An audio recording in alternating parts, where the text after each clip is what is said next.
দেখ শামীম, মেয়েটার হাঁটা চলাও একদম ওর বাবার মতো। শামীম সাহেব মাথা নাড়লেন। সুমু হাসল, কিন্তু তার মনের কোণে তখন এক গভীর অস্থিরতা। সে জানে এই পারিবারিক আনন্দটুকু পরম প্রশান্তি হলেও তার আসল গন্তব্য তার খান সাহেব, যেখানে তার প্রাণের মানুষটা আজ এক অচেনা আগন্তুক হয়ে আছে। সমু ঘড়ির কাঁটার দিকে আর চোখে তাকালো। সময় বই যাচ্ছে, তাকে যেতে হবে। রাতের খাবার শেষে পুরো বাড়ি কিছুটা শান্ত হতেই সমু রুমে এসে তার পুরনো জানালার ধারে গিয়ে বসল। বাড়ির সবাই এখন বাচ্চাদের নিয়ে মেতেছে। সামিয়া আর ফারিয়া তাদের সন্তানদের সামলাতে ব্যস্ত, কিন্তু সুমুর মন পড়ে আছে শহরের সেই নিভৃত কোণে, যেখানে এসকে নামধারী একটা মানুষের স্মৃতির থেকে সুমু গভীর অতলে হারিয়ে গেছে। হঠাৎ সে স্যান্ডিকে কল করল। শান ভাইয়া, কনফারেন্স রুম রেডি তো? মিস্টার এসকে কে বলুন, আমি আসছি। স্যান্ডির গম্ভীর উত্তর এলো। সব রেডি ম্যাম। উনি আপনার ডিলের জন্য ওয়েট করছেন। উনি জানে না ওমান থেকে আসা এই বিজনেস টাইকুন আসলে ওনার নিজের স্ত্রী। সুমু ফোনটা রেখে অন্ধকার ড্রয়িং রুমের দিকে তাকালো। আপাতত ড্রয়িং রুমে কেউ নেই। বাচ্চাদের আওয়াজ শামীম সাহেবের ঘর থেকে আসছে। সুমু আবারও গিয়ে জানালার পাশে গিয়ে দাঁড়ালো। অপেক্ষা সকলের ঘুমিয়ে পড়ার। রাতের গভীরতা বাড়ার সাথে সাথে শিখ বাড়ির কলকাকলি ধীরে ধীরে আরও স্তিমিত হয়ে এল। ওমান থেকে দীর্ঘ পথ পাড়ি দেওয়া আর বাংলাদেশে নামার পরেই দীর্ঘ ভ্রমণের ধকল সবার চোখে মুখে ক্লান্তির ছায়া ফেলে দিয়েছে। একে একে আয়ুব, নিহাল, সারবাজ যার যার রুমে বিশ্রামের জন্য চলে গেল। বাড়ির বড়রাও আজ অনেক আবেগী রাতিসজ্জি শরীর এলিয়ে দিয়েছেন বিছানায়। পুরো বাড়িটা এখন নিঝুম। সুমু তার ঘড়ির জানালার পাশে দাঁড়িয়ে অন্ধকার বাগানটার দিকে তাকিয়ে রইল। তার পরনে তখনও সেই সাদা শাড়ি, যা সে জিয়ারতের সময় পরেছিল। তার মাথায় ঘুরছে কেবল একটাই চিন্তা, কিভাবে আজ রাতে চুপি চুপি বের হওয়া যায়। ঠিক সেই সময় দরজায় টোকা পড়ল। সুমু পিছন ফিরতেই দেখল সিমরান আর শিরান দাঁড়িয়ে আছে। তাদের চোখে ঘুম নেই। শিরান এগিয়ে এসে সুমুর হাত ধরে বলল, আম্মা, আজকে আমরা তোমার তাতে না তুই দাদু আর দিদুনের তাতে তুতে পারি। দিদুন আমাদের অনেক সুন্দর রূপকথার গল্প শোনাবে বলেতেন। সিমরানও পাশ থেকে মাথা নেড়ে সাই দিল। হ্যাঁ মাম্মা, নানু ভাই আমাদের জন্য ততগুলো চকলেট বালিতে নিচে লুকিয়ে রেখেছে। আজ আমরা ওখানেই থাকবো, তুমি না করবে না তো? সমু জানে ওরা সাথে থাকলে আজ রাতে তার বেরিয়ে যাওয়া অসম্ভব হবে। সে হাঁটু গেড়ে বসে দুই সন্তানকে বুকে জড়িয়ে ধরল। তাদের কপালে পরম মমতায় চুমু খেয়ে বলল, না মাম্মা একদম রাগ করবে না। বরং আমি খুব খুশি যে তোমরা নানু আর দিদুনকে সময় দেবে। যাও, সাবধানে থেকো আর বেশি রাত করো না কিন্তু। বাচ্চারা হাসি মুখে লাফাতে লাফাতে পাশের ঘরে চলে গেল। সুমু দেখল তার মা হাসি বেগম দরজা আগলে দাঁড়িয়ে আছেন। হাসি বেগম মৃদু হাসলেন। তুই চিন্তা করিস না সুমু, ওরা আমার কাছে আরামে থাকবে। তুই অনেক ক্লান্ত মা, এবার একটু ঘুমিয়ে নে। সুমু হাসার চেষ্টা করল। হ্যাঁ আম্মু, আমি এখনই শুয়ে পড়ব। হাসি বেগম চলে যেতেই সুমুর শরীরের সমস্ত জড়তা যেন এক নিমেষে উধাও হয়ে গেল। সে দ্রুত কাবার্ড খুলে বের করে আনলো তার সেই চিরাচুরিত ব্ল্যাক লেদার জ্যাকেট আর ডার্ক জিন্স। চুলের খোপাটা খুলে শক্ত করে পনিটেল করে নিল। সে দেখল ঘড়িতে তখন রাত 11:15। বাড়িতে এখন সকলের প্রায় গভীর ঘুমে আচ্ছন্ন। সুমু বেরোতে গিয়েও আবার থেমে গেল। না, এভাবে সে যাবে না। নিজেকে তার খান সাহেবের মনের মতো করে সাজিয়ে তুলতে হবে। সে ফোনটা বেডের ওপর রেখে কাবার্ড খুলে একটি উজ্জ্বল কুচকুচে কালো রঙের শাড়ি বের করে আনল। শাড়ির কাপড়টি মসৃণ ও সিল্কি ধাঁচের। শাড়ির আঁচল এবং পাড় জুড়ে কালো রঙের সিকুইনের কাজ করা বর্ডার রয়েছে। শাড়ির সাথে মিলিয়ে সে একই রঙের কালো সিকুইন করা গর্জাস ব্লাউজ বের করল। ব্লাউজটি ফুল স্লিভ এবং গলার অংশটি ভি আকৃতির। সে শাড়িটার উপর একবার হাত বুলিয়ে চেঞ্জ করার ওয়াশরুমে চলে গেল। মিনিট 10 পর বেরিয়ে এসে ড্রেসিং টেবিলের সামনে গিয়ে বসল। গলায় সে একটি ভারী এবং কারুকার্যমণ্ডিত ডায়মন্ড পাথরের নেকলেস পরে নিল। কানে একই ঝুমকো ধাঁচের দুল। 2 হাতের আঙ্গুলে আংটি পরে নিল। চোখ দুটোকে হাইলাইট করার জন্য মাস্কারা ব্যবহার করল। তার সিল্কি লম্বা চুলগুলো পিঠের উপর ছড়িয়ে রাখল। নখে মেরুন রঙের নেল পলিশ খুব ধীরে যত্ন করে পরল।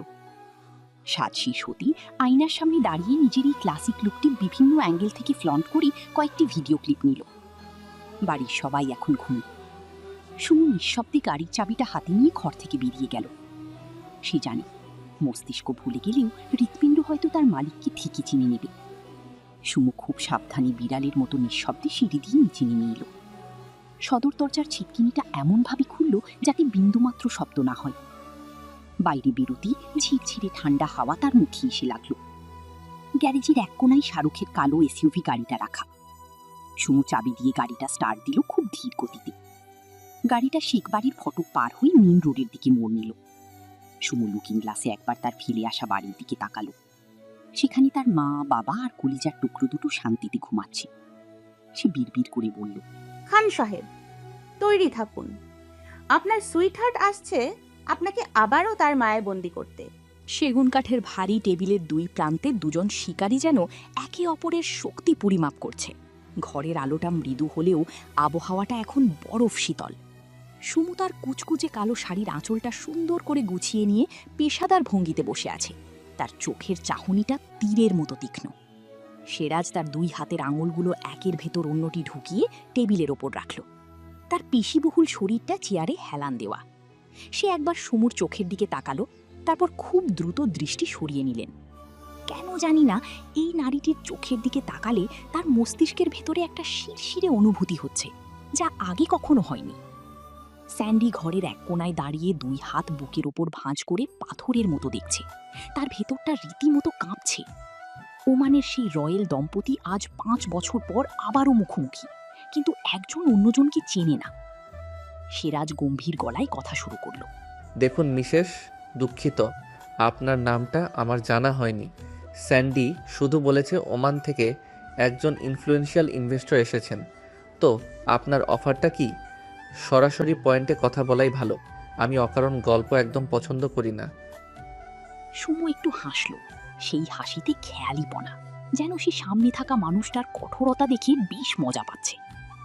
সে তার ব্যাগ থেকে একটা ফাইল বের করে সিরাজের দিকে এগিয়ে দিয়ে বলল, বিজনেসে মানুষ শুধু পয়েন্ট খোঁজে মিস্টার এস কে, কিন্তু আমি খুঁজি বিশ্বাস।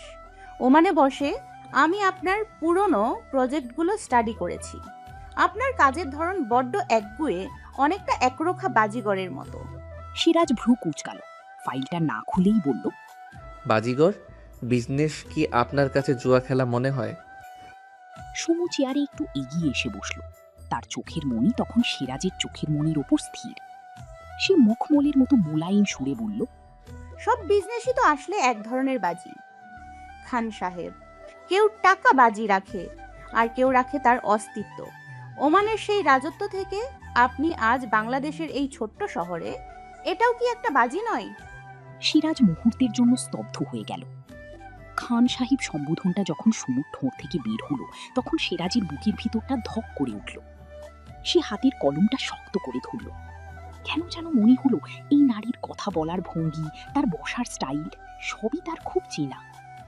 স্যান্ডি দেখল সিরাজের কপালে এক বিন্দু ঘাম জমেছে। সে জানে সুমু এখন দাবার চালটা খুব সূক্ষ্মভাবে দিচ্ছে। সিরাজ নিজেকে সামলে নিয়ে ফাইলটা খুলল।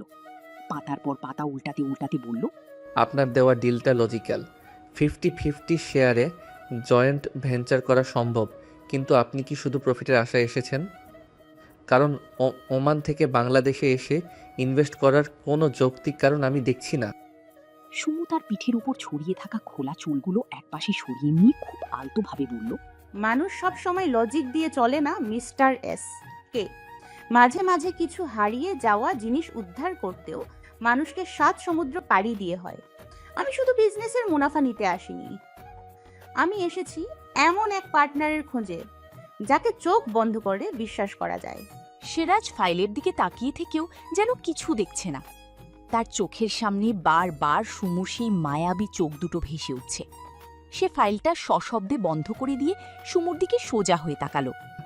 আপনি খুব চমৎকারভাবে কথা বলেন ম্যাম, কিন্তু মনে রাখবেন বিজনেস টেবিলে আমি আবেগপ্রবণ হই না। আপনার ডিলটা আমি কনসিডার করব, তবে সুমু মাঝপথেই কথা কেড়ে নিল। সে দাঁড়িয়ে গিয়ে বলল, তবে কি আপনি কি আমাকে পরখ করতে চান? মনে রাখবেন মিস্টার, আপনি যাকে পরখ করতে চাইছেন সে আপনার পুরো রাজত্বটা নিজের হাতের তালুর মতো চেনে। ডিলটা সই হবে কি হবে না সেটা আপনার উপর নয়, আমার সিদ্ধান্তের উপর নির্ভর করছে। সুমু আবারও বসে পড়ল।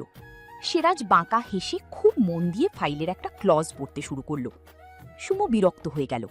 সে হঠাৎ খুব নিচু স্বরে বলল, 1 মিনিট মিস্টার এসকে, আপনার গালে কিছু একটা লেগে আছে। সিরাজ থমকে গেল। অত্যন্ত সচেতন এই মানুষটি নিজের পরিপাটি থাকা নিয়ে সব সময় খুঁতখুঁতে। সে ভ্রু কুঁচকে ফাইল থেকে মুখ তুলে জিজ্ঞেস করলেন, কি? কোথায়? সে নিজের হাত দিয়ে গালটা ঘষার চেষ্টা করতেই সুমু ঠোঁটের কোণে এক চিলতি দুষ্টুমি ভরা হাসি ফুটে উঠল। খুব সাবলীল ভঙ্গিতে সে বলল, আরে ওটা মুছলে কি আর যাবে? ওটা তো আপনার জন্মগত কিউটনেস, ওটা মুছার সাধ্য আপনার নেই। সিরাজের হাতের গতি স্তব্ধ হয়ে গেল। কোনায় দাঁড়িয়ে থাকা স্যান্ডি বিষম খাওয়ার উপক্রম করল। সে ভাবতেই পারেনি 5 বছরের আগে দেখা ওমানের সেই রাশভারী সুমু এখানে এসে এমনভাবে ফ্লর্ট করবে। সিরাজের মুখভঙ্গি মুহূর্তেই কঠিন হয়ে গেল। তার পৌরুষে যেন কিছুটা আঘাত লাগল। সে চেয়ারটা সামান্য পিছিয়ে নিয়ে সুমুর দিকে তীক্ষ্ণ দৃষ্টিতে তাকিয়ে বলল, ম্যাম, আপনি কি এখানে বিজনেস ডিল করতে এসেছেন নাকি বাকি নারীদের মতো আমাকে অ্যাপ্রোচ করতে? মনে রাখবেন, এই ডেস্কে বসে আমি অসভ্যতা একদম পছন্দ করি না। সিরাজের মুখে বাকি নারী শব্দটা শুনে সুমুর বুকের ভেতরটা জ্বলে উঠল। সে নিজেকে সামলে মনে মনে সে এক চিলতে রাগ নিয়ে বলল, বড় এসেছেন নীতিবান পুরুষ। অন্য কোনো মেয়ে হলে তো এতক্ষণে গলে জল হয়ে যেতেন। আর কত মেয়ে যে আপনাকে এভাবে পটানোর চেষ্টা করে কে জানে। সিরাজকে ভ্রুকুঞ্জকে তাকিয়ে থাকতে দেখে সুমু আবারও সেই মায়াবী হাসিটা ঠোঁটে টেনে বলল, না মিস্টার এস কে, আপনি ভুল বুঝছেন। আমি আসলে হ্যান্ডসাম পুরুষদের প্রশংসা করতে জানি, এটা আমার একটা স্বভাব। কিন্তু দুঃখের বিষয় হলো আপনি জানেন না। সিরাজ কিছুটা কৌতূহলী হলো। কি জানি না আমি? সুন্দরী মেয়েদের প্রশংসা করতে জানেন না। আপনার সামনে একজন গর্জিয়াস লেডি বসে আছে, আর আপনি কিনা তাকে অ্যাপ্রোচ করার অপবাদ দিচ্ছেন। আপনার এই নিরামিষ ব্যবহার তো বিজনেসের জন্য মোটেও ভালো নয়। সিরাজ হালকা ব্যঙ্গাত্মক হাসল। তার সেই চেনা বাঁকা হাসিটা দেখে সুমুর কুলিজাটা যেন মোচড় দিয়ে উঠল। সিরাজ ফাইলটা একপাশে ঠেলে দিয়ে বলল, প্রশংসা দিয়ে পেট ভরে না ম্যাম। কাজের কথায় আসি, দিনের আলো থাকতে এই গভীর নাইটে মিটিং ডাকার কারণটা কি? বিজনেস মিটিং কি দিনের আলোয় করা যেত না? অন্ধকারে মানুষকে আমি খুব ভালো চিনতে পারি মিস্টার এস কে। দিনের আলোয় তো সবাই মুখোশ পরে ঘোরে, কিন্তু অন্ধকারের নির্জনতায় মানুষের আসল সত্তাটা বেরিয়ে আসে। তাছাড়া সে একটু থামল। তারপর ঝুঁকে এসে ফিসফিস করে বলল, অন্ধকার আমার খুব পছন্দের। নাও সাইনটা করে দিন। সিরাজ নির্বাক হয়ে তাকিয়ে রইল। এই নারীর প্রতিটি শব্দ তার অবচেতন মনে তপ্ত সীসার মতো ভিজছে। তার মনে হচ্ছে এই অন্ধকার কনফারেন্স রুমে তিনি নন, বরং এই মায়াবী নারীটিই সব নিয়ন্ত্রণ করছে। স্যান্ডি ঘড়ির দিকে তাকালো। সে বুঝতে পারছে সুমু আজ রাতের জন্য তার কাজ করে দিচ্ছে। এগুলোই আজ রাতে তার স্যারের মস্তিষ্কে ঝড় তুলবে। সিরাজ এখনও স্তম্ভিত হয়েছেই রইল। একজন নারী তার সামনে দাঁড়িয়ে তাকেই চ্যালেঞ্জ দিচ্ছে, অথচ তার রাগ হচ্ছে না, বরং মনে হচ্ছে এই নারীটির সামনে সে কত ছোট। তবুও নিজেকে সামলে নিয়ে একটু গম্ভীর হলো। সে টেবিলের ওপর রাখা ড্রাফট পেপারটার দিকে একবার তাকিয়ে সুমুর দিকে চোখ ফিরিয়ে গলাটা একটু পরিষ্কার করে নিয়ে বেশ কাঠখাট্টা গলায় বলল, ম্যাম, এই কন্ট্রাক্টটা অনেক বড়। এর প্রতিটি ক্লজ না বুঝে আমি কোনো চূড়ান্ত সিদ্ধান্তে যেতে পারছি না। আমি এখনই এটা সই করছি না, আমার একটু সময় প্রয়োজন। আমি এ বিষয়ে পরে ভেবে আপনাকে জানাব। তারপর দিনের কোনো এক সময় মিটিং রেখে আমরা সাইন করার ব্যবস্থা করব। সিরাজের এই পেশাদার দূরত্ব বজায় রাখার চেষ্টা দেখে সুমু ভেতরে ভেতরে একটু হাসল। তার সেই খেয়ালি মনটা যেন আরও জেদি হয়ে উঠল। সে চেয়ার থেকে ওঠার উপক্রম করেও আবার একটু ঝুঁকে বসল। দিনকাল তো খুব খারাপ মিস্টার এসকে। অনেক সময় পরের জন্য কিছু ফেলে রাখলে সেটা হাতছাড়া হয়ে যায়। দিনের আলোয় তো সবাই কাগজপত্রে সাইন করে, সেটা তো খুব সাধারণ। সিরাজ ভ্রু কুচকে জিজ্ঞেস করল, তাহলে আপনি কি চান? সুমু কণ্ঠস্বরটা আরও খাদে নামিয়ে আনলো। সাইনটা যে এই বিজনেস কন্ট্রাক্ট পেপারেই করতে হবে এমন তো কোনো কথা নেই।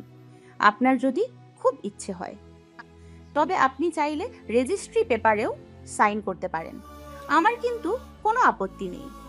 কথাটা বলেই সুমু নিজের চোখের পলক একবার মায়াবী ভঙ্গিতে ফেলে সিরাজের প্রতিক্রিয়ার জন্য অপেক্ষা করতে লাগল।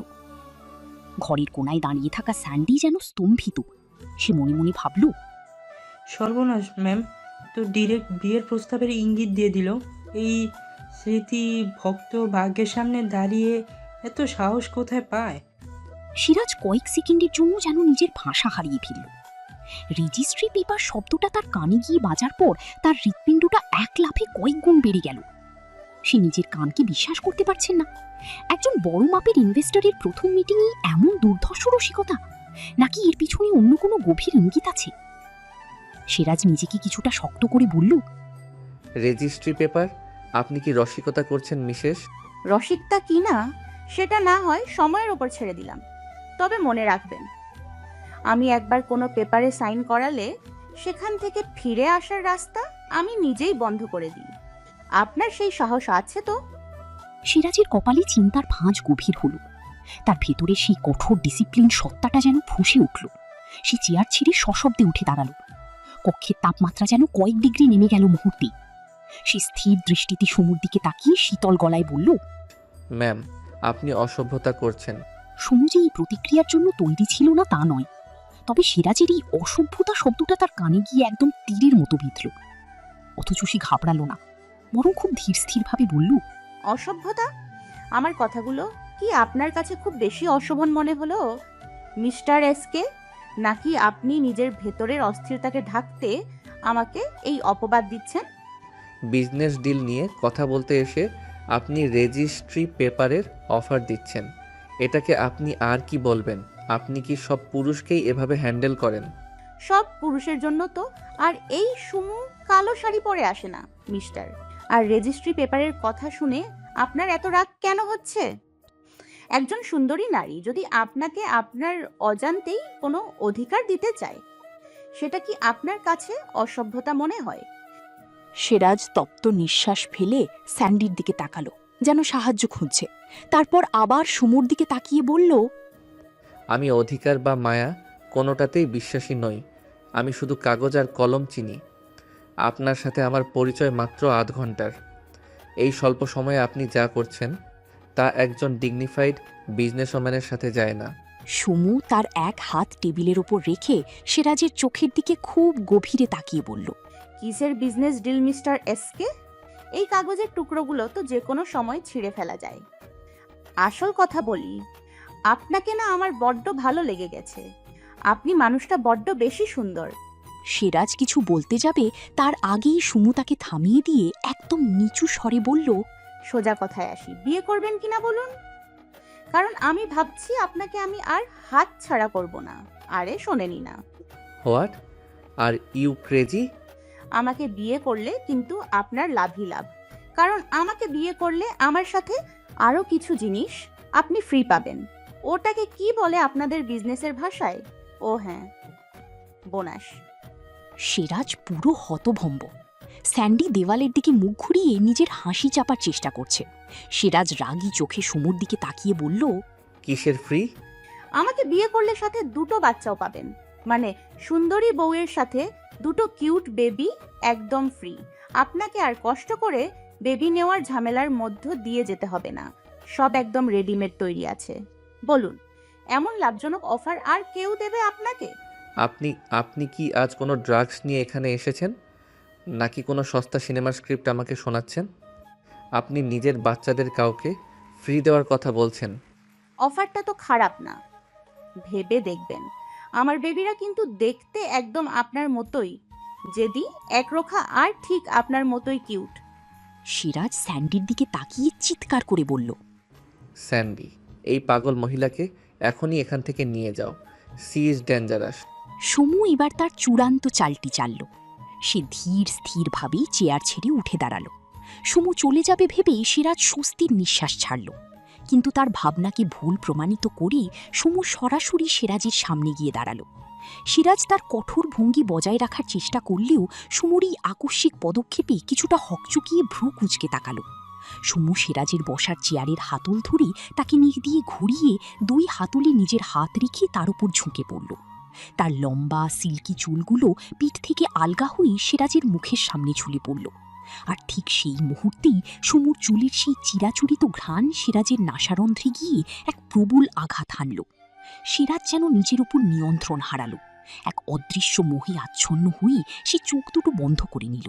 তারপর দীর্ঘ এক প্রশ্বাসে সুমুর চুলের ঘ্রাণ বুক ভরে টেনে নিল।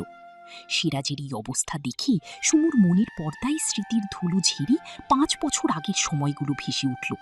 সিরাজ যখন তার সেই দুর্দন্ত প্রতাপশালী খান সাহেব ছিল, তখন তার চুলের ঘ্রাণ নেওয়া ছিল সিরাজের সবচেয়ে প্রিয় এবং অবাধ্য এক অভ্যাস। মস্তিষ্ক হয়তো স্মৃতিগুলো ধুয়ে মুছে দিয়েছে, কিন্তু শরীরের কোষগুলো যেন আজও সেই পুরনো অভ্যাস ভোলেনি। সিরাজ আবারও চোখ মেলে তাকালো। তার দৃষ্টিতে এক অদ্ভুত ঘোর। সুমু ভ্রু নাচিয়ে খুব শান্ত স্বরে বলল, আপনি কি জানেন মিস্টার এস কে? আমাদের দুজনের মধ্যে একটা জায়গায় অনেক মিল আছে। সিরাজ তখনও সুমুর চুলের ঘ্রাণের রেশ কাটিয়ে উঠতে পারেনি। সে সম্মোহিতের মতো ভ্রু কুঁচকে জিজ্ঞেস করলেন, কিসের মিল?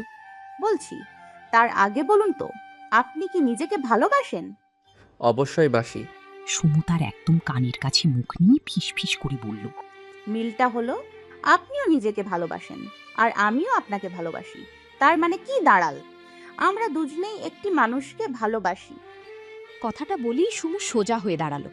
তার ঠোঁটের কোণে বিজয়ী বাঘিনীর মতো বাঁকা হাসি।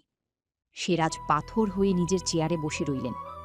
আমরা দুজনেই একই মানুষকে ভালোবাসি, এই বাক্যটি তার মস্তিষ্কের প্রতিটি তন্ত্রীতে এক তীব্র ঝঙ্কার তুলল। সে বুঝতে পারছে না এই নারী তাকে ধ্বংস করতে এসেছে নাকি বিজনেস করতে। কোনায় দাঁড়িয়ে থাকা স্যান্ডি দেখল সিরাজের হাতের আঙুলগুলো কাঁপছে। সে মনে মনে ভাবল, অভ্যাস কোনোদিনও ভুলে যাওয়া যায় না স্যার। আপনি যতই নিজেকে নতুন মানুষ ভাবুন না কেন, আমার ম্যামের মায়ের কাছে আপনাকে বারবার হার মানতেই হবে। সুমু তার ব্যাগটা হাতে নিয়ে দরজার দিকে পা বাড়িয়ে বলল, আজকের জন্য এইটুকুই। ডিলের বাকি কথা না হয় কোনো এক আলো ছায়ার বিকেলে হবে। ভালো থাকবেন মিস্টার কিউট। স্যান্ডি এগিয়ে এসে দরজার পাল্লা খুলে দিল। সুমু চলে যাওয়ার সময় আবারও একবার সিরাজের দিকে তাকালো। সে জানে আজকের রাতের জন্য এইটুকুই যথেষ্ট। সিরাজকে সে এক বিশাল গোলক ধাঁধায় ফেলে দিয়ে যাচ্ছে, যেখান থেকে বের হওয়ার একমাত্র চাবিকাঠি হলো ভালোবাসা। সিরাজ উঠে দাঁড়িয়ে ধপ করে চেয়ারে বসে পড়ল। তার বুকটা প্রবলভাবে ওঠানামা করছে। হার্টবিট তখন স্বাভাবিকের চেয়ে অনেক বেশি। স্যান্ডি এগিয়ে এসে গ্লাসে পানি ঢালতে ঢালতে ভাবল, আগামীকাল সকালে এই বাড়িতে যে প্রলয় আসতে যাচ্ছে, তার জন্য হয়তো কোনো সাইক্লোন শেল্টারও যথেষ্ট হবে না। সিরাজ স্যান্ডির দিকে তাকিয়ে বলল, স্যান্ডি এই মহিলাকে? উনি কেন আমাকে খান সাহেব বলে ডাকছিল? আর ওনার গায়ের পারফিউমটা, ওটা কেন আমার এত চেনা লাগছে? স্যান্ডি একটা দীর্ঘশ্বাস ফেলে বিড়বিড় করে বলল, স্যার, পৃথিবীতে কিছু কিছু প্রশ্নের উত্তর না পেলেও বোধহয় জীবনটা রহস্যময় হয়। উনি আপনার নতুন পার্টনার, এটুকুই জেনে রাখুন। বাইরে গাড়িতে উঠে সুমু চোখ বুঝল। তার শরীরটা কাঁপছে। সে জানে আজকের রাতের এই আলাপটুকু সিরাজ খানকে সারা রাত এক মুহূর্তের জন্যও ঘুমাতে দেবে না। তার হারানো খান সাহেবকে ফিরে পাওয়ার লড়াইটা ঠিক এখান থেকেই শুরু হলো। সে মনে মনে বলল, খুব শীঘ্রই আপনার মস্তিষ্ক হার মানবে। খান সাহেব, আপনার সুইটহার্ট ফিরে এসেছে। স্যান্ডি ফাইলটা হাতে নিল। সিরাজ চেয়ারে হেলান দিয়ে কপালে হাত রাখল। তার মুখ দিয়ে অস্ফুট স্বরে আবারও বেরিয়ে এলো, স্যান্ডি এই মেয়েটা কি পাগল, নাকি উনি আমাকে পাগল করার জন্য এসেছে? উনি রেজিস্ট্রি পেপারের কথা কেন বলল? স্যার, সব সই কলম দিয়ে হয় না, কিছু সই ভাগ্য দিয়েও হয়। তাছাড়া ম্যাম কিন্তু অনেক সুন্দরী, আপনার জন্য একদম পারফেক্ট, দারুণ মানাবে আপনাদের। স্যান্ডির এই অপ্রত্যাশিত মন্তব্যে সিরাজ যেন আকাশ থেকে পড়ল। কনফারেন্স রুমের সেই গুমোট করা নিস্তব্ধতায় স্যান্ডির কথাগুলো যেন জ্বলন্ত আগুনে ঘি ঢেলে দিল। সিরাজ তার টেবিলের ওপর রাখা একটা ভারী পেপার ওয়েট সজোরে চেপে ধরল। তার চোয়াল শক্ত হয়ে এলো, কপালে ধপধপ করছে রাগের শিরা। সে স্থির দৃষ্টিতে স্যান্ডির দিকে তাকিয়ে দাঁতে দাঁত চেপে বলল, স্যান্ডি, তুমিও কি ওই পাগল মেয়েটার সাথে হাত মিলিয়েছ? উনি আমার ফেস ভ্যালু নিয়ে মজা করলো, আমাকে বিয়ে করার মতো ধৃষ্টতা দেখাল, এমনকি বাচ্চা পর্যন্ত ফ্রি দিতে চাইল, আর তুমি দাঁড়িয়ে দাঁড়িয়ে ওনার রূপের প্রশংসা করছো। স্যান্ডি একটুও বিন্দুমাত্র বিচলিত হলো না। সে মেঝের দিকে তাকিয়ে আলতো করে হাসল। তারপর খুব শান্ত স্বরে বলল, স্যার, রাগ করবেন না, আমি শুধু একটা সত্যি কথা বললাম। আপনি ওনাকে পাগল বলুন আর যাই বলুন, ম্যাম কিন্তু আসলেই বেশ সুন্দরী। শুধু সুন্দরী বললে ভুল হবে, ওনার মধ্যে এমন এক ধরনের অভিজাত্য আর তেজ আছে যা আমি আগে কোনো বিজনেস বিজনেসম্যানের মধ্যে দেখিনি।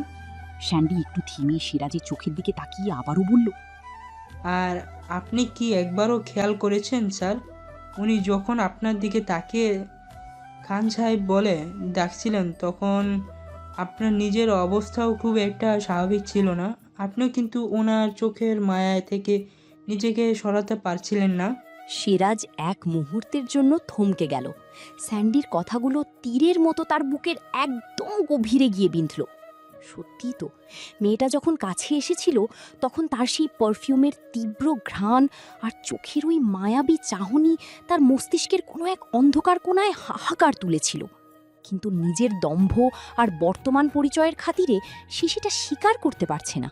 সিরাজ সজোরে টেবিল চাপড়ে বলল, থামাও তোমার এই বাজে বকবক। উনি সুন্দরী নাকি কুৎসিত তা দিয়ে আমার কোনো কিছু যায় আসে না। আমি শুধু জানি উনি আমার বিজনেস প্রোটোকল ভেঙেছে। আর কাল উনি যদি সত্যিই ওনার ওই তথাকথিত ফ্রি গিফট মানে বাচ্চাদের নিয়ে আমার বাড়িতে আসে, তবে আমি ওনাকে পুলিশের হাতে তুলে দেব। স্যান্ডি এবার একটু বাঁকা হাসল। সে মনে মনে ভাবল, পুলিশের হাতে তুলে দেবেন? নিজের কলিজার টুকরোদের সামনে দাঁড়ানোর পর আপনি নিজেকেই সামলাতে পারবেন না, পুলিশ তো দূরের কথা। সে মুখে শুধু বলল, ঠিক আছে স্যার, রাত অনেক হয়েছে, আপনার বিশ্রামের প্রয়োজন, আমি ফাইলগুলো নিয়ে যাচ্ছি। সিরাজ আর কোনো কথা বলল না। সে বড় বড় পা ফেলে কনফারেন্স রুম থেকে বেরিয়ে নিজের বেডরুমের দিকে এগিয়ে গেল। কিন্তু সুমোর সেই কথা আর তার চোখের চাহনি তাকে এক মুহূর্তের জন্য স্থির হতে দিচ্ছে না। পুরো বাংলো যখন নিস্তব্ধ, সিরাজ তখন ব্যালকনিতে দাঁড়িয়ে শহরের অন্ধকার রাস্তার দিকে তাকিয়ে আছে। তার কানে অনবরত বাজছে সুমোর সেই খামখেয়ালি কণ্ঠ, আমাকে বিয়ে করলে 2টো বাচ্চা ফ্রি পাবেন। সিরাজ নিজের অজান্তেই বিড়বিড় করে বলল, কে এই মেয়ে? কেন ওনাকে দেখে আমার ভেতরে এক অদ্ভুত দহন শুরু হলো? কেন মনে হচ্ছে ওই কালো শাড়িটা উনি শুধু আমার জন্যই পরে এসেছিলেন? ভোরের মিষ্টি রোদ বাড়ির জানালার কাচ ছুঁয়ে সুমোর মুখে এসে পড়তেই এক অদ্ভুত প্রশান্তিতে তার ঘুম ভাঙল। সিরাজের বাংলো থেকে ফিরে এসে তার শরীর ক্লান্তি আর মনের জেদের কাছে নতি স্বীকার করেছিল। আজ বাড়িটার মেজাজ একদম আলাদা। রান্নাঘর থেকে ভেসে আসা পিঠার সুঘ্রাণ আর বারান্দায় বাচ্চাদের ছুটোছুটির শব্দে যেন প্রাণ ফিরে পেয়েছে দীর্ঘদিনের নিঝুমে বাড়িটি। খবর এসেছে বিকেলে ইফতিয়ারা আর রাইসারাও এখানে পৌঁছাবে। পুরো পরিবার যেন এক বিশাল মিলন মেলার অপেক্ষায় অধীর হয়ে আছে। সুমু সিঁড়ি দিয়ে নিচে নেমে আসছিল। তার পরনে সাধারণ এক সুতির সালোয়ার কামিজ। ড্রয়িং রুমে পৌঁছাতেই সারবাজ আর আয়ুব তাকে দেখে প্রায় দৌড়ে এলো।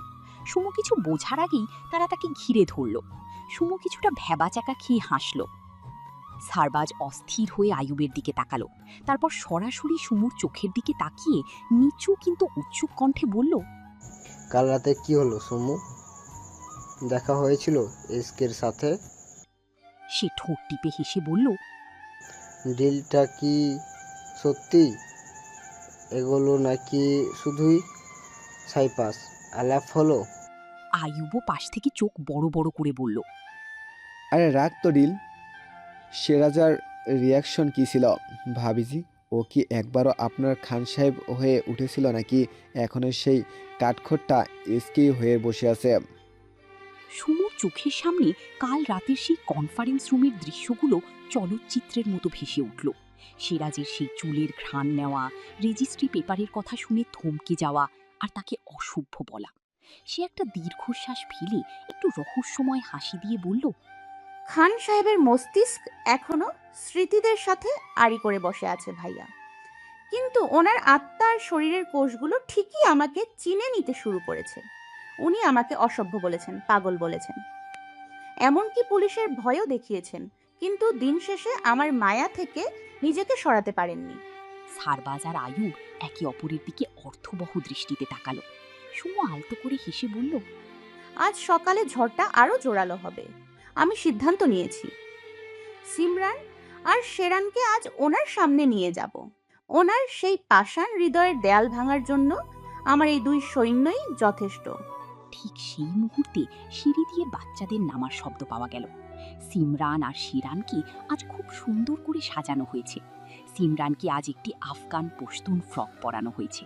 ফ্রকটি লাল আর গোলাপি রঙের মিশেলে তৈরি, যার হাতাগুলো অনেক ঘেরওয়ালা এবং ঝুলের অংশে সুন্দর এমব্রয়ডারি করা। ড্রেসটির বুকের অংশে নীল, সবুজ আর হলুদ সুতোর কাজ করা। তার লম্বা সিল্কি চুলগুলো আধ খোলা অবস্থায় পিঠের উপর ঢেউ খেলছে, আর কপালে পড়েছে একটি সুন্দর নকশা করা টিকলি, ঠিক যেন ছোট্ট এক রাজকুমারী, যার প্রতিটি চাহনিতে তার বাবা সিরাজ খানের সেই তীক্ষ্ণ দৃষ্টির ছোঁয়া।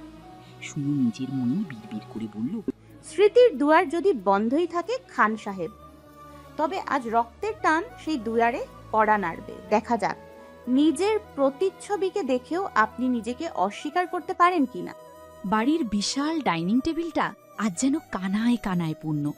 অনেক বছর পর এই বাড়িতে এত মানুষের সমাগম।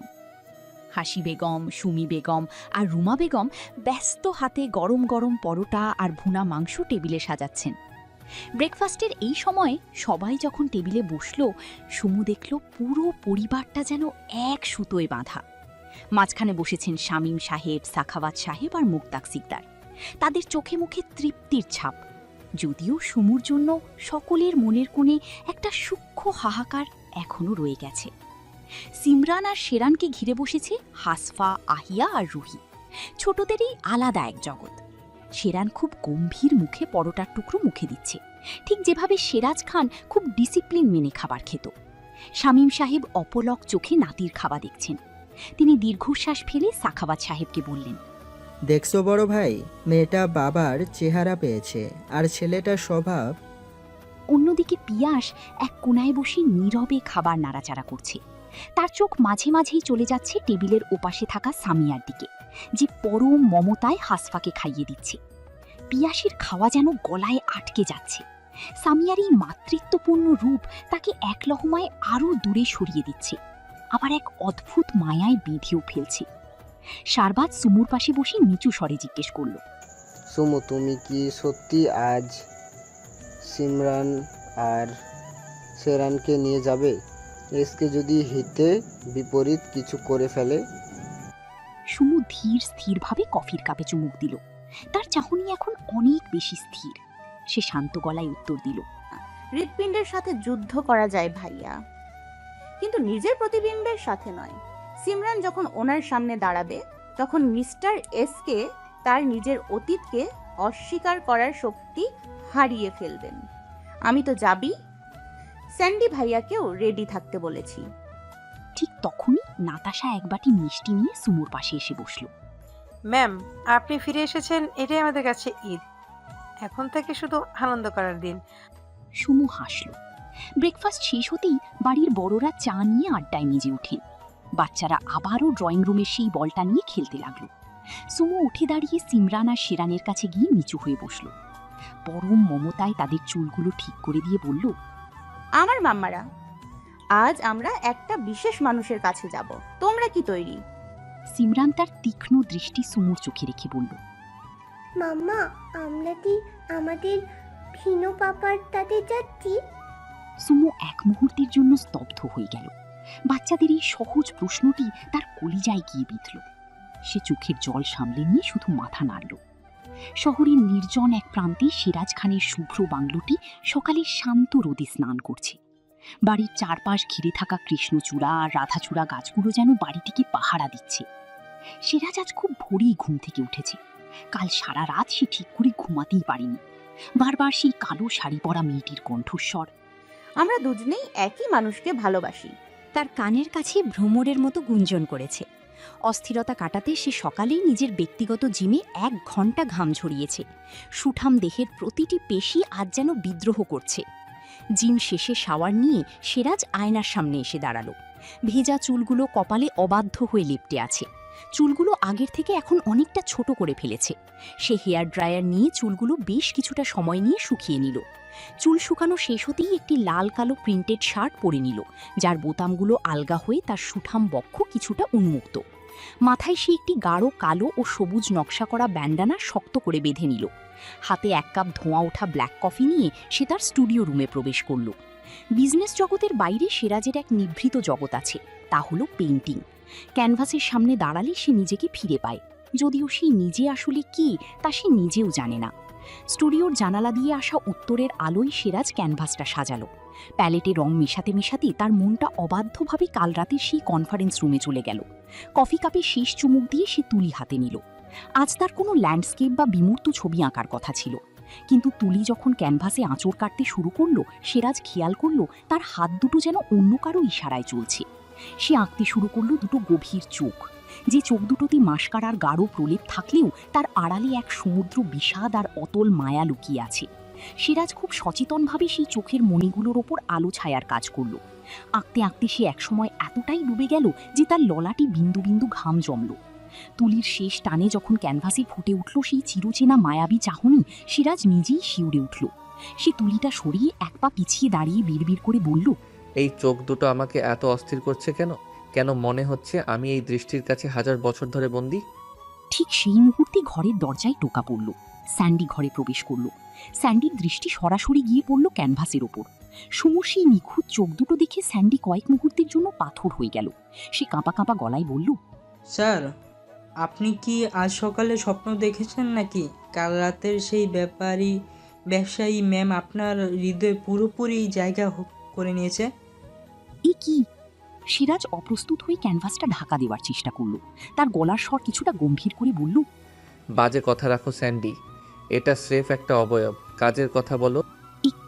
স্যান্ডিকে কিছু বলার সুযোগ না দিয়ে সে ক্যানভাসে সুমুর সেই মায়াবী চোখ দুটোর দিকে তাকিয়ে রইল। ওই দৃষ্টির সম্মোহন থেকে বাঁচতেই সে তুলি নামিয়ে রেখে গিটার নিয়ে জানালার পাশে গিয়ে বসল।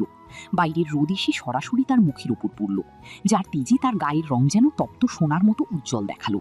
নিজের অস্থিরতাকে দামানোর চেষ্টায় সিরাজ আপন মনেই গুনগুন করে একটি সুর ধরল, चाहे दुख हो चाहे सुख हो, दिल ने तुझको ही पुकारा, तूने हमको है बनाया, तूने हमको है संवारा, जहाँ को तो रात का है, हमें तेरा है सहारा, बास तेरा साथ हो, चाहे जो बात हो, तेरे कहने से कर जाएंगे, हम मर जाएंगे हो। গান থামিয়ে সে বাইরের শূন্যতায় দিকে তাকিয়ে রইল। তার চোখে হাজারো উত্তরহীন প্রশ্ন। রোদ আর ছায়ার এই লুকোচুরিতে তাকে দেখে মনে হচ্ছে কোনো এক পরাজিত সম্রাট, যে নিজের অজান্তেই তার রানীর মায়ার জালে পুনরায় আটকা পড়েছে।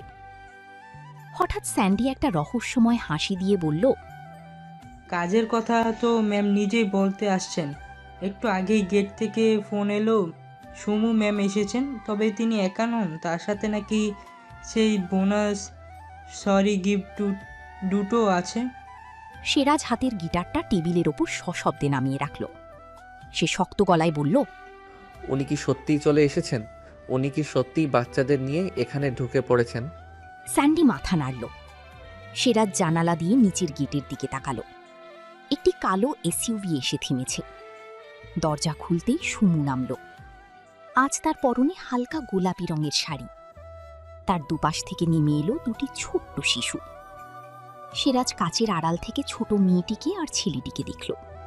ছেলেটি ঠিক তার নিজের মতো করে কলার ঠিক করছে। সিরাজের মস্তিষ্কে এক তীব্র যন্ত্রণা শুরু হলো। সে নিজের কপাল চেপে ধরল। বাংলোর ড্রয়িং রুমে এক ভারী নিস্তব্ধতা।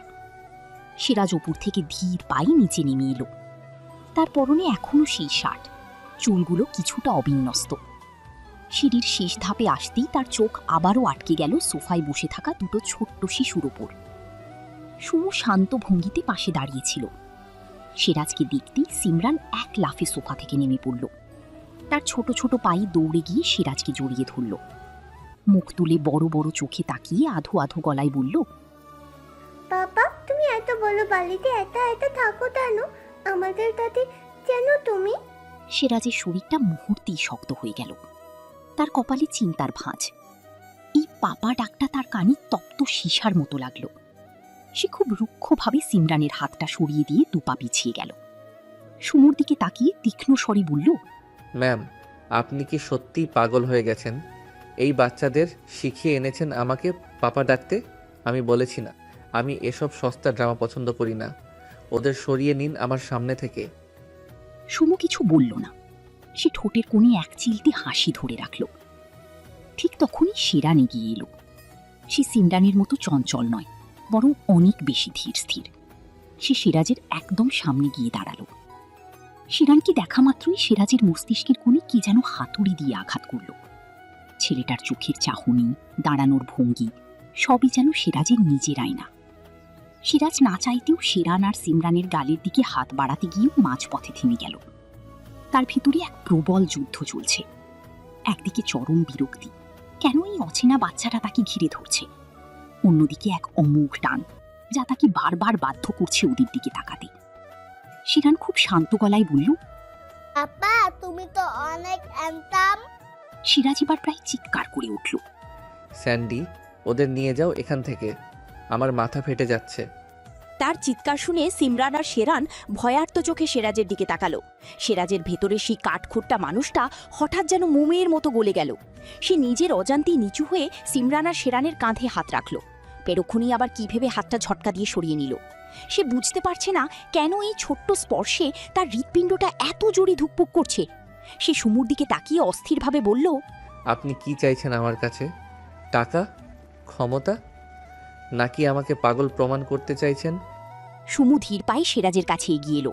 সেরাজের খুব কাছে দাঁড়িয়ে নিচু স্বরে বলল, আপনার আমাকে দেখে কি মনে হচ্ছে? আমার কি টাকা বা ক্ষমতার অভাব পড়েছে? লিসেন মিস্টার, টাকা বা ক্ষমতা আমার অনেক আছে। আমি তো এসেছি আপনাকে আপনার আয়না দেখাতে। আপনি ওদের সরিয়ে দিচ্ছেন ঠিকই, কিন্তু আপনার হাত দুটো কেন কাঁপছে? আপনার চোখ কেন বারবার এই দুটো ছোট্ট শিশুর মাঝে নিজেকে খুঁজছে? সেরাজ কোনো উত্তর দিতে পারল না। সে দেখল সিমরান আবারও তার কাছে আসার চেষ্টা করছে। সে বিরক্তি আর মায়ার এক অদ্ভুত দোলাচলে পড়ে ড্রয়িং রুম ছেড়ে বাগানের দিকে দ্রুত পায়ে বেরিয়ে গেল। কিন্তু বাগানে গিয়েও সে শান্তি পেল না। তার কানে এখনও বাজছে সেই আধো আধো ডাক, পাপা। স্যান্ডি এক কোনায় দাঁড়িয়ে দীর্ঘশ্বাস ফেলল। সে জানে তার স্যারের মস্তিষ্ক হয়তো স্মৃতিগুলো অস্বীকার করছে, কিন্তু তার রক্ত কোনোভাবেই এই দুই উত্তরাধিকারীকে অস্বীকার করতে পারছে না। সুমু ড্রয়িং রুমে স্থির হয়ে দাঁড়িয়ে দেখল সিরাজ কিভাবে ঝড়ের বেগে বাগানের দিকে চলে গেল। সে জানে এই মুহূর্তে সিরাজের ভেতরে জ্বলন্ত আগ্নেয়গিরি বইছে। সে স্যান্ডির দিকে তাকিয়ে মৃদু হাসল। স্যান্ডিও অবাক হয়ে দেখছে তার কঠোর স্যারকে এই দুই ক্ষুদে জাদুকর কিভাবে নাস্তানাবুদ করে ছেড়েছে। সুমু স্যান্ডিকে কাছে ডেকে বলল, শান ভাইয়া, সিমরান আর শেরানকে একটু বাংলোর আশপাশটা ঘুরিয়ে দেখান। ওনাকে এখন একটু সময় দেওয়া দরকার। আমি ওনার কাছে যাচ্ছি। স্যান্ডি মাথা নেড়ে সায় দিল। সে বাচ্চাদের উদ্দেশ্যে বলল, চলো তো লিটন চ্যাম্পস, তোমাদের পাপার এই সুন্দর বাগানে অনেক রঙিন প্রজাপতি আছে, দেখবে? সিমরান আর শিরান উৎসুক হয়ে স্যান্ডির হাত ধরল। সুমু একবার বাচ্চাদের দিকে তাকিয়ে নিশ্চিন্ত হলো। তারপর ধীর পায়ে বাগানের দিকে পা বাড়ালো। বাগানের এক কোনায় থাকা একটি পুরনো মেহগনি গাছের নিচে সিরাজ দাঁড়িয়ে আছে, তার পিঠ সুমুর দিকে। দুপুরের রোদ গাছের পাতার ফাঁক দিয়ে এসে তার লাল কালো শার্টের উপর এক অদ্ভুত নকশা তৈরি করেছে। সিরাজের এক হাত গাছের কাণ্ডে, অন্য হাতে সে নিজের কপাল চেপে ধরে আছে। তার নিঃশ্বাস এখনো স্বাভাবিক হয়নি। সুমু কোনো শব্দ না করে তার ঠিক পিছনে গিয়ে দাঁড়ালো। কিছু সময় নিস্তব্ধতায় কেটে গেল। সুমু শান্ত স্বরে বলল, স্মৃতিরা মাঝে মাঝে খুব বেইমানি করে, তাই না খান সাহেব? কিন্তু রক্ত আর স্পর্শ কি কখনো বেইমানি করে? সিরাজ ঝট করে পেছনে ফিরল। তার চোখ দুটো অস্থির। সে সুমুর খুব কাছে এসে দাঁতে দাঁত চেপে বলল, কি জাদু করেছেন আপনি আমার উপর? কেন ওই বাচ্চাদের দেখলে আমার মনে হচ্ছে আমার হৃৎপিণ্ডটা কেউ ছিঁড়ে ফেলছে? কেন মনে হচ্ছে আমি আপনাকে 1000 বছর ধরে চিনি? কে আপনি? সত্যি কি আপনি আমার বিজনেস পার্টনার, নাকি আমার ধ্বংসের কোনো নীল নকশা? সুমু পিছু হটল না। সে সিরাজের একদম কাছাকাছি দাঁড়িয়ে তার চোখের দিকে তাকিয়ে বলল, আমি আপনার ধ্বংস নই মিস্টার এসকে। আমি আপনার সেই অর্ধেকটা যেটা ছাড়া আপনি অপূর্ণ। আপনি স্মৃতি হাতড়াচ্ছেন মস্তিষ্কে, অথচ আপনার উত্তর লুকিয়ে আছে আপনার বুকের এই ধুকপুকানির ভেতরে। আপনি ওদের সরিয়ে দিলেন, কিন্তু একবারও কি পেরেছেন নিজের সত্তাকে ওদের কাছ থেকে সরাতে? সিরাজ সুমুর দুকাত শক্ত করে চেপে ধরল। তার স্পর্শে এক তীব্র টান আর রাগ মিশে আছে। সে কাঁপা কাঁপা গলায় বলল, আপনি আমাকে পাগল করে দেবেন। ওই ছেলেটা, ওর নাম কি বললেন? সেরান। ও কেন হুবহু আমার মতো করে কলার ঠিক করে? কেন মেয়েটার চোখগুলো আমার মতো তীক্ষ্ণ? সুমু সিরাজের হাতের ওপর নিজের হাত রাখল। খুব মোলায়েম সুরে বলল, কারণ ওরা আপনার বোনাস নয় খান সাহেব, ওরা আপনার জীবনের শ্রেষ্ঠ ডিল। ওরা আপনার রক্ত। আপনি যতই অস্বীকার করুন, আপনি তো ওদের পাপাই। সিরাজ সুমুকে ছেড়ে দিয়ে দুপা পিছিয়ে গেল। সে ভেঙে পড়ল। ঘাসের ওপর বসে পড়ে সে নিজের মাথা নিচু করে রাখল। তার অবস্থা দেখে সুমুর বুকের ভেতরটা মোচড় দিয়ে উঠল। সিরাজ যেভাবে কপাল চেপে ধরে ঘাসের ওপর বসে পড়েছে, তাতে বোঝা যাচ্ছে তার মস্তিষ্ক আর হৃদয়ের এই দ্বন্দ্বে সে ভীষণ যন্ত্রণার মধ্য দিয়ে যাচ্ছে। সুমু মুহূর্তেই বুঝতে পারল সে একটু বেশি তাড়াহুড়ো করে ফেলেছে। স্মৃতি পুনরুদ্ধারের এই ধাক্কা সিরাজের মস্তিষ্ক হয়তো নিতে পারছে না। সুমু দ্রুত নিজের ভেতরের অস্থিরতা সামলে নিল। তাকে এখন পরিস্থিতি হালকা করতে হবে, নয়তো সিরাজ অসুস্থ হয়ে পড়বে। সে নিজের গলার স্বরে একটা আলগা চপলতা এনে একটু বাঁকা হেসে বলল, ও মা, মিস্টার এসকে, আপনি তো দেখছি বড্ড ভীতু। বড় বড় বিজনেস ডিল সামলানো বিজনেস টাইকুন দেখি এইটুকু রসিকতাতেই দমে গেল। আমি তো আপনার সাথে একটু মজা করছিলাম, আর আপনি তো দেখি একদম সিরিয়াস হয়ে গেছেন। সুমুর এই আকস্মিক ভঙ্গি বদল দেখে সিরাজ স্তম্ভিত হয়ে মাথা তুলল। তার চোখে এখনো যন্ত্রণার রিস, কিন্তু সুমুর মুখে ওই তাচ্ছিল্য ভরা হাসি দেখে তার পরশে বড় সড়ো একটা চোট লাগলো। সে ঝট করে উঠে দাঁড়ালো। রাগে তার ফর্সা মুখটা লাল হয়ে উঠেছে। সে সুমুর খুব কাছে এসে এক হাত উঁচিয়ে গর্জে উঠল, মজা? আপনি আমার সাথে মজা করছিলেন? লিসেন, আপনি জানেন না আমি কে? আমার বাড়ির ভেতরে ঢুকে আমার ইমোশন নিয়ে খেলা করার সাহস আপনাকে কে দিল? সুমু ভয় পাওয়া তো দূরে থাক, উল্টো এক পা এগিয়ে সিরাজের একদম বুকের কাছাকাছি চলে এলো। সে তার কাজল মাখা চোখের পাতাগুলো খুব দ্রুত কয়েকবার ঝাপটানি দিয়ে মায়াবী স্বরে বলল, ইমোশন? আপনি কি নিশ্চিত যে ওটা ইমোশন ছিল? আমার তো মনে হয় ওটা ছিল আমার মতো সুন্দরী আর গর্জিয়াস নারীর প্রতি আপনার এক ধরনের দুর্বলতা। আর সাহস? সাহস তো আপনি নিজেই আমাকে দিচ্ছেন আপনার ওই রাগি রাগি চোখ দিয়ে তাকিয়ে থেকে। সিরাজ দাঁতে দাঁত চেপে বলল। আপনি কি জানেন আপনি কি বলছেন? সুমু সিরাজের শার্টের কলারটা খুব আলতো করে একটু ঠিক করে দিল।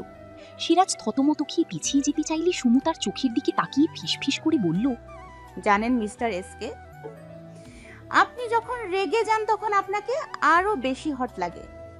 ওই যে কপালে কয়েকটা শিরা জেগে ওঠে না, ওগুলো দেখলে আমার ডিল ফিল সব মাথা থেকে উবে যায়। আর এই যে ব্যান্ডানাটা পরেছেন, আপনাকে একদম সেই দুর্ধর্ষ দস্যুর মতো লাগছে যে আমাকে চুরি করতে এসেছে। সিরাজ হতভম্ব হয়ে তাকিয়ে রইল। কাল রাতে ওই মেয়েটা এমন অসভ্যতা করেছিল, আর আজও সে একই কাজ করছে। সে ক্ষিপ্ত হয়ে বলল, আপনি কি সব সময় এভাবে পুরুষদের সাথে ফ্লার্ট করেন? একজন মেয়ে এসব করতে আপনার লজ্জা করে না?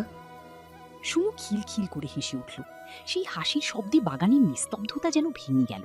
সে হাসতে হাসতে বলল, লজ্জা? ওটা তো আমি অনেক আগে ওমানের মরুভূমিতে ফেলে এসেছি। আর সব পুরুষের সাথে ফ্লার্ট করার সময় কই আমার? আমি তো শুধু আপনার মতো এই যে দি আর কিউট বাঘটার সাথেই একটু দুষ্টুমি করছি। আপনি চাইলে পুলিশ ডাকতে পারেন, কিন্তু পুলিশ এসে দেখবে আপনি নিজেই আমাকে এক দৃষ্টিতে পরখ করছেন। সিরাজ রাগে কথা খুঁজে পাচ্ছে না। সে শুধু অনুভব করছে সুমুর ঠোঁটের সেই মায়াবী হাসি আর তার গায়ের মিষ্টি পারফিউম তাকে আবারও এক অদৃশ্য জালে আষ্টে পৃষ্ঠে বেঁধে ফেলছে। সে বুঝতে পারছে না এই মেয়েটা কি সত্যিই কোনো ব্যবসায়িক পার্টনার, নাকি তার জীবনে আসা এক অদ্ভুত কালবৈশাখী ঝড়। সুমু তার পিঠে ছড়িয়ে থাকা চুলগুলো একপাশে সরিয়ে নিয়ে বলল, কি হলো? পুলিশ ডাকবেন? নাকি আপনার ওই স্টুডিওতে নিয়ে গিয়ে আমার আরো একটা পেইন্টিং করবেন? এবারেরটা না হয় একটু বোল্ড হোক। সিরাজ চোখ বড় বড় করে তাকালো। সে ভাবছে এই মেয়েটা কি তবে জেনে গেছে সে তার চোখ এঁকেছে? তার বুকটা আবারও ধক করে উঠল। তার মনে হলো কেউ যেন তার ব্যক্তিগত ডায়েরির সবচেয়ে গোপন পাতাটি ছিঁড়ে ফেলেছে। সে বড় বড় পা ফেলে সুমুর আরো সামনে এসে দাঁড়ালো। তার চোখে এখন রাগের চেয়েও বিস্ময় বেশি। অত্যন্ত নিচু কিন্তু তীক্ষ্ণ স্বরে জিজ্ঞেস করল, আপনি কিভাবে জানলেন আমি পেইন্টিং করেছি? আমি তো আমার স্টুডিওর দরজা সবসময় লক করে রাখি, আর ওই পেইন্টিংটার কথা স্যান্ডি ছাড়া আর কেউ জানে না। আপনি কি আমার বাড়িতে স্পাই বা সিসিটিভি লাগিয়েছেন? সুমু একটুও ঘাবড়ালো না। সে খুব আয়েশ করে বাগানের একটি বেঞ্চে গিয়ে বসল। সে জানতো সিরাজ এই প্রশ্নটি করবি। সুমু তার ঠোঁটের বাঁকা হাসির রেশটুকু ধরে রেখেই বলল, স্পাই, সিসিটিভি? মিস্টার এসকে, আপনি আমাকে বড্ড ছোট ভাবছেন। একজন মানুষের চোখ দেখলেই বলে দেওয়া যায় সে সারা সকাল কি করেছে। আপনার ওই আঙুলের ডগায় রঙের একটুখানি দাগ লেগে আছে, আর আপনার চোখে আছে কোনো কিছু সৃষ্টি করার সেই গভীর আচ্ছন্নতা। একজন শিল্পী যখন তার সবচেয়ে প্রিয় কোনো কিছু ক্যানভাসে ফুটিয়ে তোলে, তার সারা শরীরে সেই সৃষ্টির ঘ্রাণ থেকে যায়। সিরাজ নিজের আঙুলের দিকে তাকালো। সত্যি প্যালেটে রং মেশানোর সময় অজান্তেই একটুখানি রং তার কড়ি আঙুলের নখে লেগেছিল। সে দ্রুত হাতটা মুঠো করে পিছনে নিয়ে গেল। সুমু আবারও উঠে দাঁড়িয়ে তার দিকে কয়েক পা এগিয়ে এলো। তাছাড়া আমি তো জানি এখন আপনি যখন খুব অস্থির থাকেন তখন ছবি আঁকা ছাড়া আপনার আর কোনো গতি থাকে না। আর কাল রাতে আমি আপনাকে যে অস্থিরতা উপহার দিয়ে গিয়েছি তাতে আপনি ল্যান্ডস্কেপ আঁকবেন না সেটা আমি নিশ্চিত ছিলাম। নিশ্চয়ই আমার এই মায়াবী চোখ দুটোই আঁকছিলেন, তাই না? সিরাজ এবার পুরোপুরি দিশেহারা। সে বিরক্তি লুকিয়ে ফুঁসে উঠে বলল, আপনার আত্মবিশ্বাস তো আকাশ ছোঁয়া। আমি কার ছবি আঁকব না আঁকব সেটা আমার ব্যাপার। আপনি এখানে বিজনেস ডিল করতে এসেছেন, তো ডিল নিয়েই কথা বলুন। পার্সোনাল স্পেসে ঢোকার চেষ্টা করবেন না। সুমু হাসতে হাসতে বলল, বিজনেস টাইকুন যখন ঘাবড়ে যায় তখন সে এমনই পার্সোনাল স্পেসের অজুহাত দেয়। ঠিক আছে, পেইন্টিং এর কথা বাদ দিলাম, কিন্তু ক্যানভাসে আমার চোখগুলো ঠিকঠাকভাবে এঁকেছেন তো, নাকি সব ভুলে গেছেন? সিরাজ পাথরের মতো দাঁড়িয়ে রইল। সে মনে মনে ভাবল, আমি কি সত্যি ঠিকঠাক এঁকেছিলাম? আর এই মেয়েটি কি কোনো জাদুকরি, নাকি ও আসলেই আমার আত্মার খবর রাখে? ঠিক তখনই দূর থেকে স্যান্ডির গলা শোনা গেল। সে সিমরান আর শিরানকে নিয়ে বাগানের এদিকটাতেই আসছে। বাচ্চাদের হাসির শব্দ শুনে সিরাজ আবারও সচেতন হয়ে উঠল, কিন্তু সুমু সেই মায়াবী রহস্যময় চাহনি থেকে সে কিছুতেই নিজের দৃষ্টি সরাতে পারল না। স্যান্ডি সিমরান আর শিরানকে নিয়ে সিরাজদের কাছে এসে পৌঁছালো। সে দেখল সিরাজ আর সুমুর মধ্যে এক অদ্ভুত তপ্ত বাক্য বিনিময় চলছে। সিরাজ তপ্ত রাগে ফুটছে আর সুমু ঠিক তার উল্টো, একদম শান্ত এবং বিজয়ীর মতো হাসছে। সুমু স্যান্ডিকে দেখে তার দিকে তাকিয়ে বেশ জোর গলায় বলল, শান ভাইয়া, আপনি আপনার স্যারকে একটু বোঝান তো। উনি কি পেইন্টিং করতে গিয়ে আমার চোখগুলো ঠিকঠাকভাবে এঁকেছেন? একজন ইনভেস্টরের প্রতি এমন অবহেলা কি বিজনেসের জন্য ভালো? স্যান্ডি মুহূর্তেই বুঝতে পারল সুমু ডিরেক্ট হিট করেছে। সে মনে মনে হাসলো এবং সিরাজের দিকে তাকিয়ে বেশ গম্ভীর হওয়ার ভান করে বলল, বলেন কি ম্যাম, স্যার ঠিকঠাকভাবে আঁকেননি নাকি? এটা তো অসম্ভব। স্যার তো কাল রাত থেকে ওই চোখ জোড়া ছাড়া আর কিছু চোখেই দেখছেন না। আমি তো দেখলাম স্যার ড্রয়িংটা করার সময় মাঝে মাঝে দীর্ঘশ্বাসও ফেলছিলেন। সিরাজ রাগে ফেটে পড়ল। সে স্যান্ডির দিকে তাকিয়ে চিবিয়ে চিবিয়ে বলল, মনে মনে স্যান্ডি, অনেক হয়েছে। তুমি আমার কর্মচারী নাকি এই মহিলার বেতনভুক্ত স্পাই? তোমার কাজ হলো ফাইল রেডি রাখা, আমার দীর্ঘশ্বাসের হিসেব রাখা নয়। আর এক মুহূর্ত যদি তুমি এই ফালতু আলাপে যোগ দাও, তবে কাল থেকে তোমার এই বাংলোতে ঢোকা তো দূরের কথা, এই জেলাতেই কোনো চাকরি জুটবে না। You are fired. স্যান্ডি এবার সত্যি সত্যি বিষম খেল। সে জানতো তার স্যার রাগলে বাঘ হয়ে যায়, কিন্তু আজ তো দেখছে তিনি একদম আহত বাঘ। সে বুঝতে পারল পরিস্থিতি হাতের বাইরে চলে যাচ্ছে। সে তৎক্ষণাৎ দুই কানে হাত দিয়ে জিভ কামড়ে ধরল, একদম অসহায় একটা চেহারা বানিয়ে তোতলাতে তোতলাতে বলল, আরে না না স্যার, আমি তো জাস্ট মানে ম্যাম বলছিলেন তো তাই। চাকরি খাবেন না স্যার? আমার ওই বৃদ্ধ মা আর 3টে অবিবাহিত বোন, মানে নেই, কোনো মা বোন নেই, কিন্তু থাকতে তো পারতো। আমি তো আসলে বলতে চাইছিলাম যে স্যার ইচ্ছা করেই হয়তো পেন্টিংটা ঠিকঠাকভাবে করেননি, যাতে ম্যামকে আবারও সামনাসামনি থেকে দেখতে পারেন। আই মিন, মাফ করে দেন স্যার, আমার মুখটা না আসলে একদম অসভ্য মতো, কিছুই আটকায় না। সিরাজ ধমক দিয়ে বলল, স্টপ ইট, একদম চুপ। স্যান্ডি দ্রুত সিমরান আর শেরানের পেছনে গিয়ে লুকিয়ে পড়ল এবং নিচু স্বরে বিড়বিড় করে বলতে লাগলো, আমি তো স্যারের ভালোর জন্য বলছিলাম। সুন্দরী বউ আর 2টো রেডিমেড বউ, কিউট বাচ্চা, এমন অফার তো টাটা আম্বানিরাও পায় না। স্যার তো দেখি সব লাঠি নিয়ে ফেলেছেন। সুমু স্যান্ডির কাণ্ড দেখে হেসে উঠল। সে সিরাজের খুব কাছে গিয়ে তার কানের কাছে মুখ নিয়ে ফিসফিস করে বলল, বেচারা শান ভাইয়াকে বকছেন কেন? উনি তো শুধু সত্যিটাই বলছিলেন। আপনার ওই ক্যানভাসটা কিন্তু আমি আজ দেখেই ছাড়ব মিস্টার এসকে। দেখি আপনি আমাকে কতটুকু মনে রেখেছেন। সিরাজ অসহায়ভাবে সুমুর দিকে তাকালো। তার রাগের পাহাড় যেন এই অদ্ভুত নারীর হাসির কাছে বারবার বালির বাঁধের মতো ভেঙে যাচ্ছে।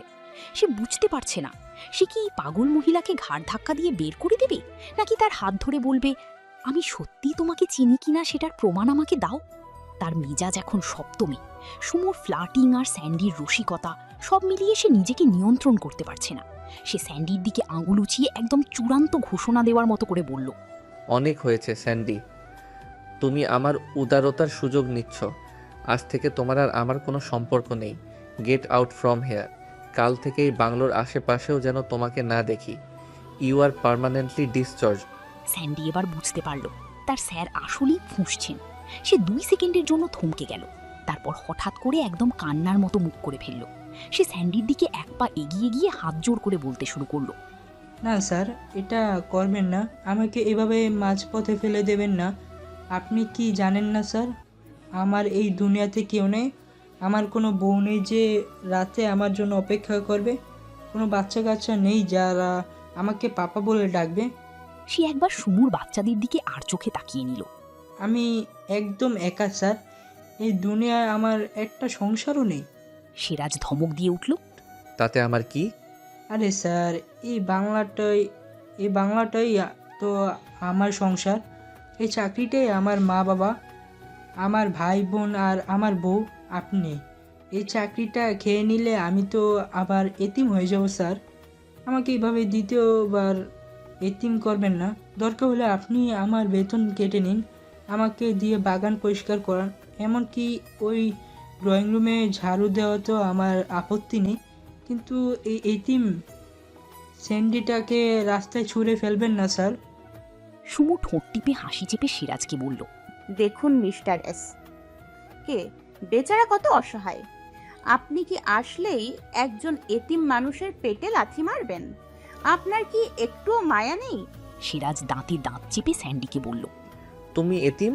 গত মাসেই তো বললে তোমার দাদি মারা গেছে বলে 3 দিনের ছুটি চাই, আর এখন বলছো তোমার কেউ নেই। স্যান্ডি এক মুহূর্তের জন্য থমকে গেল। সে সাথে সাথেই পরিস্থিতি সামলে নেওয়ার জন্য বলল, স্যার, ওটা তো ছিল আমার কাল্পনিক দাদি, মানে মনের দুঃখে বলে ফেলেছিলাম। আসলে আমার সত্যি কেউ নেই স্যার, বিশ্বাস করুন। আপনি ছাড়া আমার আর কেউ নেই। সিরাজ বিরক্তিতে কপাল কুঁচকে উপরের দিকে তাকালো। স্যান্ডির এই পাগলামি আর সুমুর রহস্যময় চাহনির মাঝখানে দাঁড়িয়ে তার মনে হচ্ছে সে কোনো এক পাগলাগারে ভুটে পড়েছে। সে রাগ সামলাতে না পেরে বলল, স্টপ ইট স্যান্ডি। যদি আর একটাও বাড়তি কথা মুখ থেকে বের করেছ তবে চাকরি তো যাবেই, সাথে ওই কান্নার জন্য জেলখানাও রেডি রাখ। এখন চোখের সামনে থেকে দূর হও। স্যান্ডি বুঝলো চাকরিটা আপাতত বেঁচে গেছে। সে দ্রুত 2 হাত দিয়ে নিজের মুখ চেপে ধরল এবং সুমুর দিকে তাকিয়ে একটা চোখ টিপে সংকেত দিল, যার অর্থ মিশন সাকসেসফুল। রাতের নিস্তব্ধতা চিরে ঝিঝি পোকার ডাক ছাপিয়ে এক নিঝুম ঘরের ভেতর থেকে গোঙানির শব্দ ভেসে আসছে। শহরের এক পরিত্যক্ত গুদাম ঘরের অন্ধকার ঘরটিতে ভ্যাপসা গন্ধে বাতাস ভারী হয়ে আছে। ঘরের মাঝখানে 3টে চেয়ারে 3 জন লোককে শক্ত করে বেঁধে রাখা হয়েছে। তাদের মুখে টেপ আটা, চোখে মুখে আতঙ্ক। হঠাৎ ঘরের ভারী লোহার দরজাটা ক্যাঁচ ক্যাঁচ শব্দে খুলে গেল। বাইরের চাঁদের আলোতে দরজার সামনে একটি অবয়ব ফুটে উঠল। লম্বা ছিপছিপে শরীরের উপর একটি ব্ল্যাক লেদার জ্যাকেট, কালো জিন্স আর পায়ে হাই হিল বুট। নারীটি ধীর পায়ে ভেতরে প্রবেশ করতেই বুটের খটখট শব্দ পুরো ঘরে প্রতিধ্বনিত হতে লাগলো। নারীটি আর কেউ নয়, সেই হাসি খুশি চঞ্চল সুমু। কিন্তু এই সুমু সেই সুমু নয়। আজ তার চোখে আগ্নেয়গিরির লাভা। তার পিছনে ছায়ার মতো দাঁড়িয়ে আছে স্যান্ডি, তার হাতে একটা রিভলভার। স্যান্ডির চেহারাও এখন পাথরের মতো কঠিন। সুমু লোকগুলোর সামনে গিয়ে দাঁড়ালো। তার হাতে একটি চকচকি ধারালো ছুরি, যা অন্ধকারের মধ্যেও চাঁদের আলোতে ঝিকমিক করে উঠছে। সে অত্যন্ত শীতল গলায় বলল, ওমান থেকে এই শহর পর্যন্ত আসতে অনেক কষ্ট হয়েছে, তাই না? কিন্তু বাংলাদেশে ঢোকার আগে তোরা হয়তো ভুলে গিয়েছিলি, সেরাজ খানের সীমানায় পা রাখলে ফিরে যাওয়ার রাস্তাটা খুব সরু হয়ে যায়। লোকগুলো গোঙাতে লাগলো। স্যান্ডি একজনের মুখের টিপটা এক টানে ছিঁড়ে ফেলল। লোকটা ব্যথায় কুঁকড়ে উঠে ওমানি উচ্চারণে আরবি আর ভাঙা ইংলিশে বলল। সুমু ছুরির ডগাটা লোকটার চিবুকের নিচে চেপে ধরল। লোকটা চিৎকার করে উঠল। সুমুর ঠোঁটের কোণে সেই ভয়ঙ্কর সুন্দর হাসিটা ফুটে উঠল। সে নিচু স্বরে বলল, খবর তো তোরা পেয়েই গেছিস, বাঘ এখনো বেঁচে আছে। তবে দুঃখের বিষয় হলো, এই খবরটা ওমানে তোদের বশ পর্যন্ত পৌঁছানোর জন্য তোরা আর সুস্থ থাকবি না। তোদের বস কি ভেবেছে সেরাজকে একবার মারতে পারলেই কেল্লা ফতে? সে জানে না সেরাজের আগে তাকে এই সুমুর মুখোমুখি হতে হবে। স্যান্ডি পাশ থেকে গম্ভীর গলায় বলল, ম্যাম, ওরা আজ বিকেলেও বাংলোর আশেপাশে ঘোরাঘুরি করছিল। ওদের কাছে স্যারের লেটেস্ট ফটো আর লোকেশন পাওয়া গেছে। ওদের বসের আড্ডা ছিল, খবর কনফার্ম হলেই আজ রাতে কাজ শেষ করে দেওয়া। সুমু ফিস ফিস করে বলল, তোরা ভেবেছিলি সেরাজ স্মৃতি হারিয়েছে, মানে সে অরক্ষিত। ভুল। সেরাজ খানের জন্য এই সুমু ধ্বংসিনী হতে পারে।